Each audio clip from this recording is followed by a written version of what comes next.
Hi friends, నేను మీ RK. మన ప్రపంచానికి స్వాగతం. ప్రస్తుతం నేను దుబాయ్లో ఉన్నాను. సో ఈరోజు నైట్ ఇప్పుడు ప్రీవ్యూ షో గేమ్ చేంజర్ మూవీకి వెళ్ళబోతున్నాను. So Telugu cinema game changer. అయితే యాక్చువల్గా 9:30కే నాకు ఒక ప్రీవ్యూ షో ఇంకొక థియేటర్లో ఉండే, అది బుక్ చేసుకున్నాను మార్నింగ్. కానీ అన్ఫార్చునేట్లీ అయితే టెక్నికల్ రీజన్స్ వల్ల క్యాన్సిల్ అయిపోయింది. సో నైట్ 11 o'clockకి మాత్రం అన్ని చోట్ల ఓపెన్ అయిపోయింది. దాదాపు 15-20 షోస్ ఉన్నాయన్నమాట మల్టిపుల్ థియేటర్స్లో. అయితే ఇప్పుడు మనం బర్జుమాన్ మాల్ అనే ఒక మాల్లో మనం ఇప్పుడు వాక్స్ సినిమాస్లో ఈ గేమ్ చేంజర్ సినిమాని చూసుకోబోతున్నాం. అయితే ఇప్పటి వరకు నేను చూసిన అన్ని సినిమాల కంటే ఇది ఒక చాలా యునిక్ సినిమా.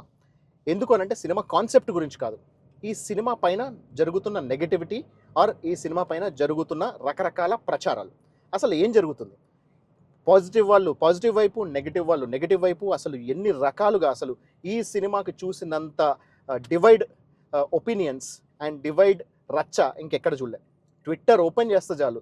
సో అయితే ఎన్టీఆర్ ఫ్యాన్స్, అల్లు అర్జున్ ఫ్యాన్స్ మొత్తానికి యాంటీ ఉన్నట్టు, so Prabhas fans and Ram Charan fans ఏమో కంప్లీట్ సపోర్ట్ చేస్తున్నట్టు. అసలు ఏం జరుగుతుంది నాకేం అర్థం కావట్లేదు. సో వీటన్నిటి మధ్యలో ఒక రివ్యూవర్ ఉన్నాడు, యుఎస్లో ఉంటాడు.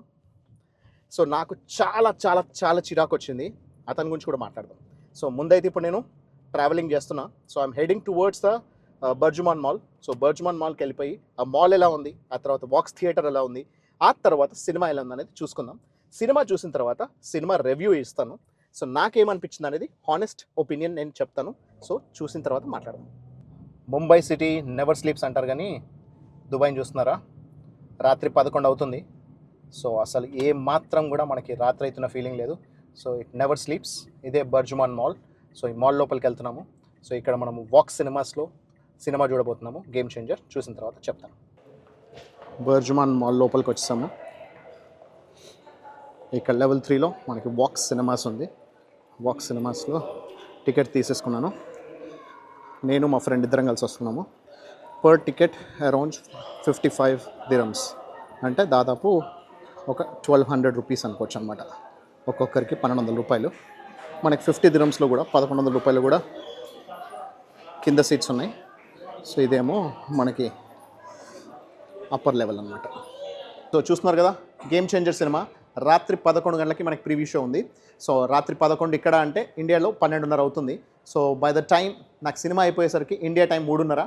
అంటే సినిమాలో ఫస్ట్ షో మన ఇండియాలో ఫస్ట్ షో పడడానికంటే ముందే ఇక నా ప్రీవ్యూ షో అనేది చూసేసి నేను వీలైనంత తొందరగా నా పర్టికులర్ రివ్యూ అనేది మీకు అప్లోడ్ చేయడానికి నా ప్రయత్నం నేను చేస్తా. రామ్ చరణ్కి గ్లోబల్ స్టార్ అనే ఒక ట్యాగ్ ఇచ్చారు. అది ఎంతవరకు ఆయన న్యాయం చేశాడు, అసలు న్యాయం చేశాడా లేదా అనే దాని గురించి కూడా మనం మాట్లాడదాం. ప్లస్ అంతేకాకుండా అసలు ఎందుకు ఆ ఒక్క ట్యాగ్ వల్లనే ఇంత నెగిటివిటీ వచ్చిందా, ఎవరి నుంచి వస్తుంది మాట్లాడదాం. ఇదే సినిమా 3, మనకి మల్టీప్లెక్స్ నెంబర్ 3లో మన గేమ్ చేంజర్ సినిమా ఉంది. ఇక్కడ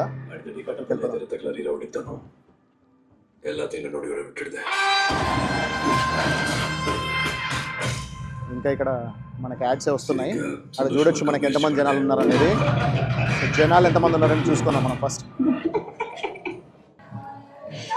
ఆల్మోస్ట్ ఒక 40% ఆఫ్ ద థియేటర్ అయితే ఫుల్ అయిపోయింది. ప్రీవ్యూ షోకే ఇంతమంది మన తెలుగు వాళ్ళు వచ్చారు. సో రామ్ చరణ్ యొక్క క్రేజ్ అనేది మీరు అర్థం చేసుకోవచ్చు.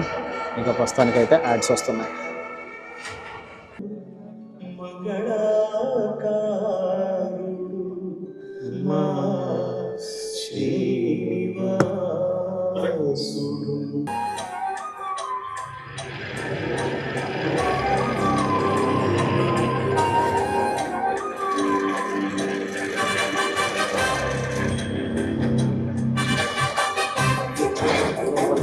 Ram Charan. Game changer.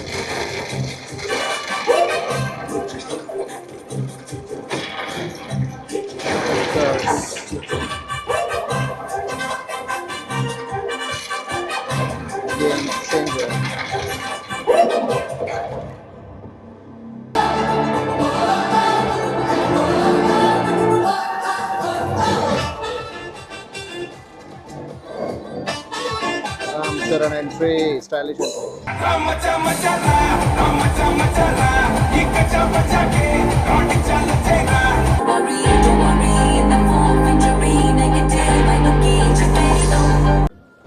ఇప్పుడే ఇంటర్వెల్ పడింది. ఆల్మోస్ట్ 80% ఆఫ్ ద థియేటర్ అయితే నిండిపోయింది. సో ఒక ప్రివ్యూ షోకి దుబాయ్లో మన తెలుగు సినిమాకి దాదాపు 80% థియేటర్ నిండిందంటేనే అర్థమవుతుంది కదా రామ్ చరణ్ సినిమాకి ఎంత క్రేజ్ ఉందనేది.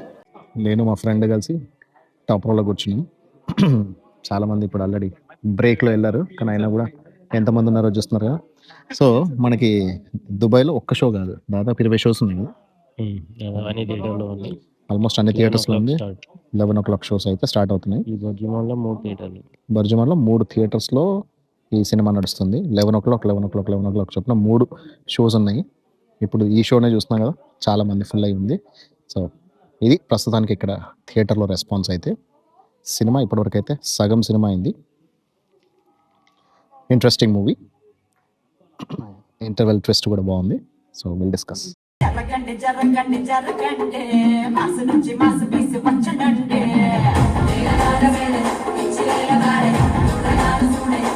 ఇప్పుడే game changer Ram Charan and శంకర్ది గేమ్ చేంజర్ మూవీ చూసేసి వస్తున్నా.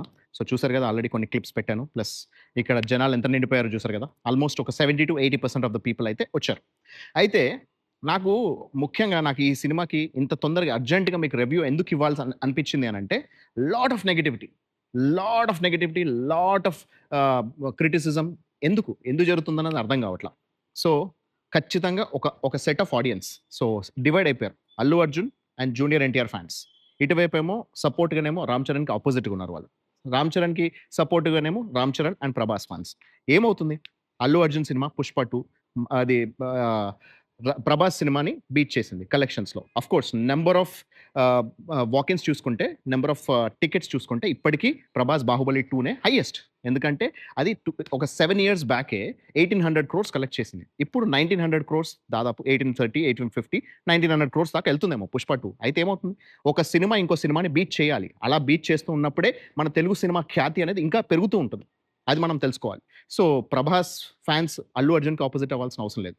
నెక్స్ట్ జూనియర్ ఎన్టీఆర్, రామ్ చరణ్ వీళ్ళిద్దరు కలిసి RRR మూవీ చేశారు. అయితే Ram Charan fans or Chiranjeevi fans or వేరే వాళ్ళందరూ జూనియర్ ఎన్టీఆర్ని ఎందుకు దేవరా టైంలో టార్గెట్ చేయాల్సి వచ్చింది తెలియదు, అన్నెసెసరీ. అండ్ ఇప్పుడు junior NTR and Allu Arjun fans Ram చరణ్ని టార్గెట్ చేస్తున్నారు. వీళ్ళందరూ ఫ్యాన్స్ పిచ్చి. ఇదంతా కేవలం పిచ్చితనం. అంతా జరుగుతుంది అంతా కేవలం ఫ్యాన్స్ అని చెప్పుకునే కొంతమంది వేస్ట్ వెధవ నా కొడుకుల వల్లే, అంతే. ఎందుకంటే అటు రామ్ చరణ్ కానీ, ఇటు జూనియర్ ఎన్టీఆర్ కానీ, అటు అల్లు అర్జున్ కానీ, ఇటు ప్రభాస్ కానీ అందరూ ఫ్రెండ్సే. వీళ్ళందరూ ఫ్రెండ్సే. వీళ్ళకి ఎవ్వరికి ఎలాంటి ఎనిమాసిటీ లేదు, ఎలాంటి ఎనిమిటీ లేదు. ఒకవేళ ఒకరి సినిమా ఇంకొకరి సినిమా హిట్ అయితే వాళ్ళు సంతోషిస్తారు తప్పించి, ఎందుకంటే వాళ్ళ ఆ సక్సెస్ ఆ రేంజ్లో వచ్చిందని చెప్పి సంతోషిస్తారు.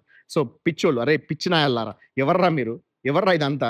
నా ట్విట్టర్ ఎక్కడ చూసుకున్నా మొత్తం మీదే నడుస్తుంది. ఈ ఆర్టిఫిషియల్ ఇంటెలిజెన్స్ వచ్చి మొత్తం పిచ్చి లేపేసింది.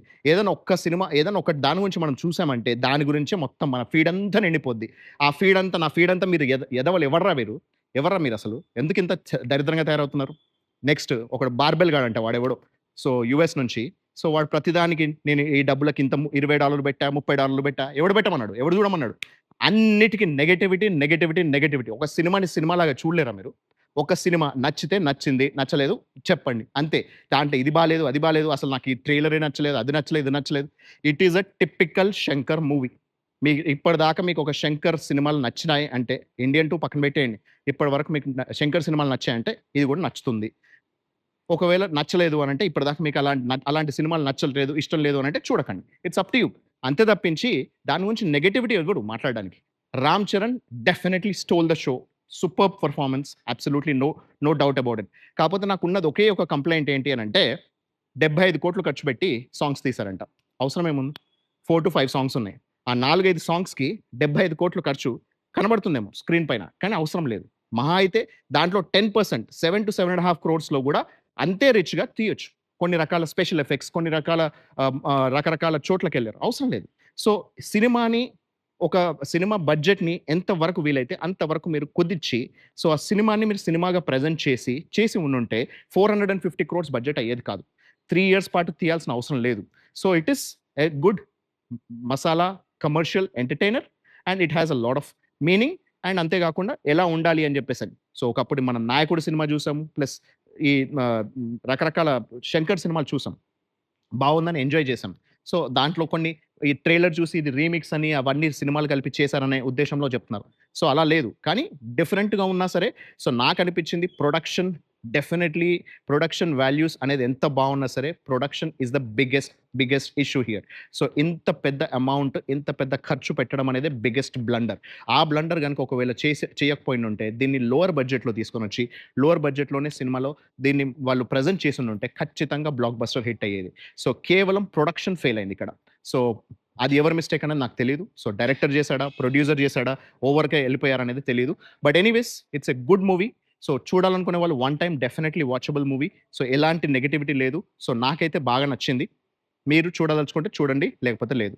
నేనైతే ఖచ్చితంగా I recommend this movie at least one time watch.